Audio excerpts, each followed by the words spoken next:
अगर आप अपने दोस्त को 50,000 कैश दिए, सरकार आपसे 50,000 फाइन भी ले सकती है।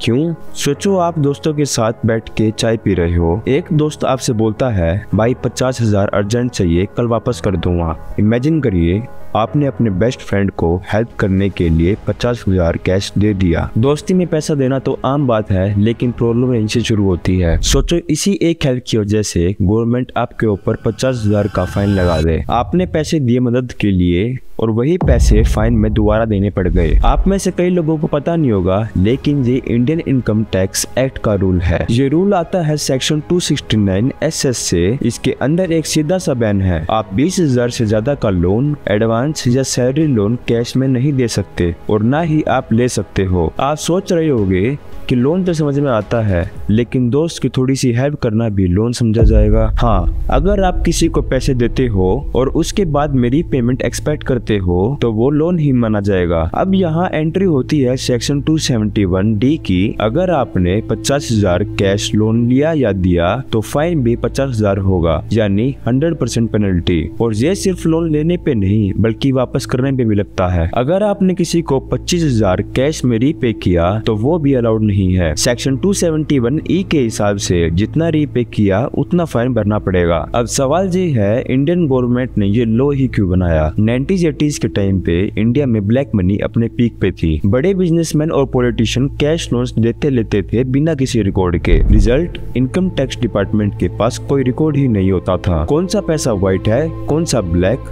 पता ही नहीं चलता था। इसलिए 1984 में गवर्नमेंट ने सेक्शन 269 SS इंट्रोड्यूस किया और फिर 1989 में सेक्शन 271D आया, जिसमें क्लियर कर दिया गया कि अगर रूल तोड़ोगे तो जितना लोन कैश में लिया या दिया उतना ही फाइन भरना पड़ेगा। और ये रूल सिर्फ बिजनेसमैन और पॉलिटिशियन के लिए नहीं बल्कि आम आदमी के लोन के ऊपर भी अप्लाई होता है। सरकार चाहती है कि बड़े बड़े ट्रांजेक्शन UPI, NEFT, RTGS या चेक से हो, क्योंकि कैश का कोई रिकॉर्ड नहीं बनता और डिजिटल ट्रांजैक्शन का मतलब है हर पैसा सिस्टम में ट्रैक हो रहा है। सिंपल वर्ड्स में कहे तो कैश ट्रांजैक्शन ट्रेस करना मुश्किल है, लेकिन वहीं पे डिजिटल ट्रांजैक्शन से हर पैसे का रिकॉर्ड है। चलिए एक एग्जांपल लेते हैं। सोचिए, आपके कजन की शादी है, बड़ा अमाउंट था इसलिए आपने तुरंत कैश दे दिया, लेकिन यहीं पे एक बड़ी मिस्टेक हो गई। 1 लाख कैश जो आपने लोन दिया था, अब वो 1 लाख पेनल्टी बन गया। और अगर आपके कजन ने 1 महीने बाद वो लोन कैश में वापस भी कर दिया तो डबल वॉयलेशन होएगा और फाइन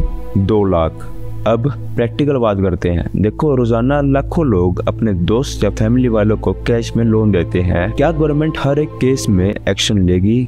नहीं, क्योंकि रियलिटी में IT डिपार्टमेंट के पास इतनी कैपेसिटी ही नहीं है। ये पेनल्टी तभी एक्टिवेट होती है जब कोई रेड फ्लैग उठता है, जैसे आपके बैंक में एकदम से 5 से 10 लाख कैश डिपॉजिट हो गया, या आपके ITR चेकिंग में कैश लोन का मेंशन आ गया, या फिर कोई ट्रांजैक्शन डायरेक्टली मिसमैच हो रही है। लेकिन अगर आप अनलकी हुए और पकड़े गए तो फाइन भरना ही पड़ेगा। अब एक इम्पोर्टेंट चीज, ये रूल हर जगह अप्लाई नहीं होता। फैमिली के अंदर छोटी कैश हेल्प पर ज्यादा प्रॉब्लम नहीं बनती, पर अगर अमाउंट बहुत बड़ा हो तो ऑफिसर चेक कर सकते हैं। फार्मर के बीच अगर दोनों का इनकम एग्रीकल्चर से होता है तो पूरी छूट है। और गवर्नमेंट या बैंक से कैश लोन लो तो भी कोई दिक्कत नहीं है। Banks, post office, government bodies से कैश लोन लेने में भी कोई रिस्क नहीं है। लेकिन दोस्त दोस्त के ट्रांजैक्शन या फिर बिजनेस में कैश एडवांस लोन्स, ये पक्का वॉयलेशन है। और रीपेमेंट भी अगर कैश में किया तो डबल पेनल्टी लग सकती है। मतलब सेफ जोन्स लिमिटेड है और रिस्की जोन्स ज्यादा। तो नेक्स्ट टाइम जब भी आपका दोस्त बोले भाई 25,000 है तो दे दे, कल वापस कर दूंगा, तो उसे कैश ना दे के उसे ऑनलाइन भेजना या चेक लिखना। अगर आप पैसे कैश में देते